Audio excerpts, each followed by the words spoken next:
Zombie-style knives and machetes will be banned, closing a loophole that allowed dangerous weapons onto the streets. But the Shadow Home Secretary has told Good Morning Britain this morning it doesn't go far enough. We've got to get their current proposals in, but we want them to go much further, and we need to do that as fast as possible, and then we've got to have proper checks. We want to do a review of the whole process, particularly around online sales, and have much stronger criminal penalties, not just a slap on the wrist and a fine. Right, let's speak to the Policing Minister Christ Philp, who joins us now. So, good morning to you. It doesn't go far enough, and it's been going on since 2016. It's a bit of a shambles, isn't it, this? It's too little, too late. No, I don't think so. We've been progressively tightening the law around machetes and zombie knives over the last few years. It was tightened in 2016, it was tightened again in 2019, and today we're going even further, banning an even wider range of knives. And what that means is it'll be illegal to import them, manufacture them, sell them, or possess them, even in private places like your home. So those are a really strong range of measures. We're also legislating separately to increase the penalty if you do sell one of these knives or import them or possess them in private, up to, it'll be 2 years in prison. So a huge range of measures here to tighten up. And it's also worth saying that for people who carry any knife in public, even like a kitchen knife that is legal, if you carry it in public without a good reason, then that is an offence. And we've got a law that says there's a mandatory 6-month minimum prison sentence if you get caught for the second time carrying a knife in public without a good reason, any knife, and it can be a sentence of up to 4 years, even for a first possession offence. So these laws are tough, and they're getting tougher. The increasing and tightening of the law is certainly welcomed, but as the Shadow Secretary was saying there, it doesn't feel like they've gone far enough. Earlier on in our news, our senior correspondent was talking to Pooja Khanda, who is a mother in the Midlands, whose son Ronan was stabbed with a ninja sword. Now, this was a sword that is freely available, and even with the new restrictions that you are trying to bring in, will still be able to be purchased. Why can't you extend the law to take into account these ninja-style swords that are out there as well? Because her son, regardless of your law tightening today, would still have suffered and still have been murdered with this sword. Well, I've met the family and talked about this issue. The ban actually, it talks about the design of bladed articles, as they're called, and it talks about ones where the blade is longer than 8 inches and it has 2 cutting edges or multiple sharp points or has multiple holes in the blade, which some of these zombie-style knives have. So it depends on the design. It's not that swords are included or excluded. It depends on the design of the weapon. In terms of like traditional swords, there are complications in that some obviously people have them for military purposes or like historical collector's items. Some religions use swords, and the ones you're showing in the photographs there, by the way, those are examples of the kind of things that will be banned, by the way, on the screen there now. Why couldn't you have a process that means that you have to have a licence for the ones if you have an exemption? Yeah. Well, the police tell us that there are very, very, very few cases involving what you might call regular swords. If they do have the features I described, then they will be caught by the ban. But it's also worth saying that if in the future it turns out there are other things that need to come into the scope of this ban, we can tighten this up further. This is not the end of the story. We can go further if there's evidence we need to. It's taken 8 years from when this was first introduced to get to this point. When you say you can tighten it up further, it needs to be done now. I mean, it feels like there is always going to be a loophole. It feels like there's always going to be an excuse for somebody who wants to carry a blade of some sort that can do this sort of damage. Yeah, so look, we've been progressively tightening this up. It's got tougher and tougher over the last few years. There were, by the way, under the last Labour government, none of those restrictions that we've introduced in the last 8 years, none whatsoever.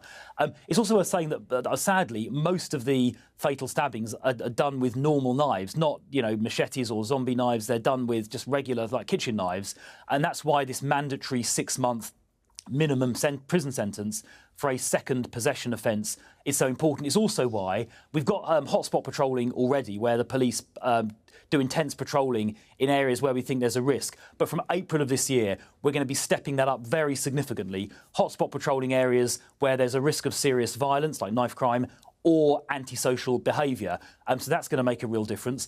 I'd like to see the police use the powers of stop and search Is that Section 60 without suspicion? Well, there's two kinds of stop and search. There's a Section 60 without suspicion, but then there's I'm talking more about the suspicion-based stop and search, where someone is stopped and searched with suspicion.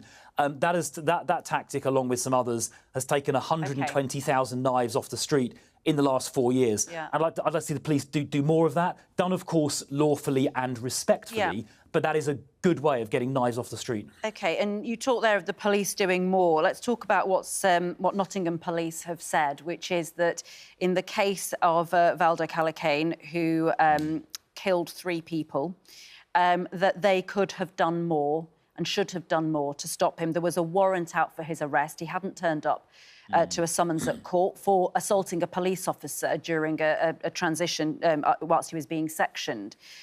You're the policing minister here. What do you make of this case, and what do you think that the police should have done differently?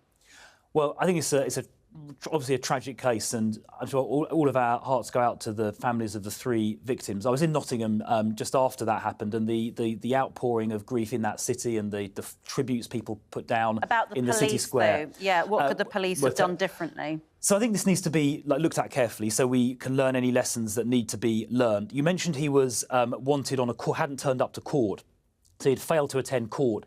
So we do need to make sure people who are summoned to court do show up. One of the things we're currently trialling to address that, people not turning up, is using live facial recognition. We used it actually in Croydon, which is the part of London I represent in Parliament, in December, a live facial recognition pilot where there was a watch list of people who were either wanted for criminal offences or were wanted by the court, like the gentleman you're referring to here, the murderer in this case. And in a couple of afternoon deployments, 17 people were arrested just in the space of 2 afternoons who were either wanted for serious criminal offences. One was wanted for rape, one was wanted for GBH. Yeah. That person had been wanted for 8 years, and they were caught, and a few people wanted by the court, like this case, and they were caught using live facial recognition. So I would like to see technology like that rolled out to catch people like this. All of that needs real police officers. It needs real numbers of police officers to be able to do those jobs. But actually, you know, in relation to the population growth of this country, the number of police officers we have per head has gone down. You've had 1 officer per 381 people back in March 2010, when the Conservatives arrived. In March 2023, 13 years later, we've got 1 police officer per 404 people. The police are fighting a losing battle because you're not investing in police numbers. You've tried to recruit more, and you said that we reached record numbers. In fact, that record has gone because actually those police numbers have fallen again. Well, you're right, we did hit record numbers in March of last year, 149,566, 3,500 more police officers than we have ever had at any point in this country's history. So, yes, we have got...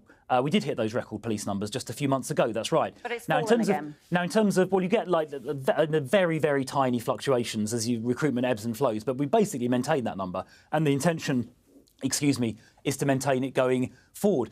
In terms of overall crime, I mean, according to the Crime Survey of England and Wales, which is the only reliable source of long-term crime data, according to the ONS, overall crime since 2010 has gone down by 56%. So you've got lower levels of crime, you've got record numbers of police.